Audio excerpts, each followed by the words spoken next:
I've been checking out some articles looking at benefits of postpartum exercise and recommendations and those sorts of things.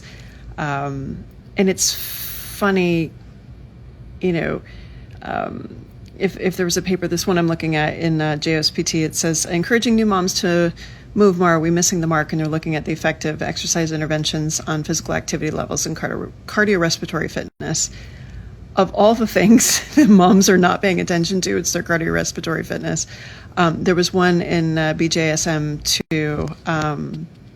I was looking at, this is before the holidays, like 80 minutes of exercise per week decreases postpartum depression.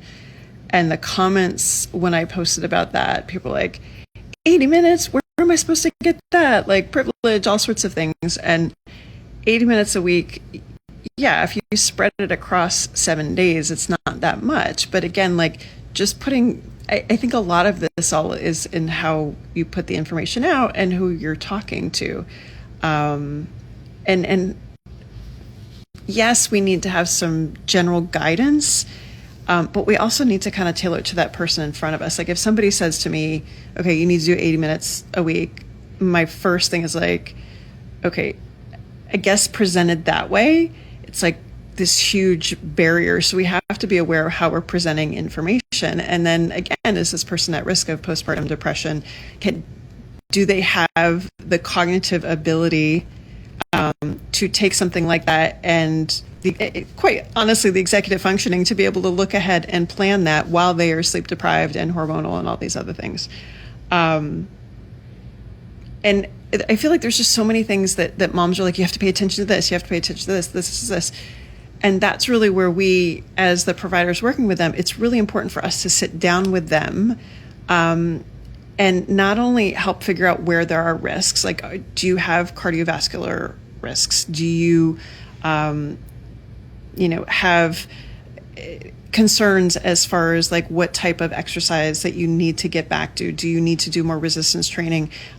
Previously, were you doing more cardio and we need to get more resistance training? Like there's a lot of these conversations that we need to be having. And then once we kind of figure out that, plus, hey, what did you like to do before? Because don't forget to put some joy in there. Then we've got to kind of see what's going on in the background. Like how's the baby sleeping? How's the baby eating? Like it's a conversation of wants, needs, and finding this sweet little, compromise in the middle. Also understanding that that's a moving target too, that what our capacity is in postpartum is very different from when we go back to work. And then also, what about when hormone changes happen and we're at that, 8 to 15 month mark and cycles come back and kids start being more active and not napping as much. I feel like there's just constant, like, we have to check in, see what the needs are, see what the wants are, see what the circumstances are, make recommendations, and then periodically kind of circle back and check in. But it was really interesting when I posted before the holidays, like the recommendation, about the 80 minutes a week. Like some people were like, yeah, totally, realizing that 80 minutes really isn't that much. But again, for some people, it might be a ton, and for some people it might not, which goes back to, again, we need to have these individual conversations. But I think it just made me very mindful of, when you're talking with somebody and what recommendations you have for them, you really kind of need to speak to their priorities, speak to their unique circumstances. Do you have a safe place to exercise? Do you have space to exercise? And kind of really get a sense of that before you lay out these very broad recommendations. Because again, moms, 2 a.m., we're going to worry and be like, oh my gosh, if I don't do this, does that mean that's it for me? So I'm very, very curious for those of you who are professionals, how you have the conversation about getting back to exercise and what's appropriate.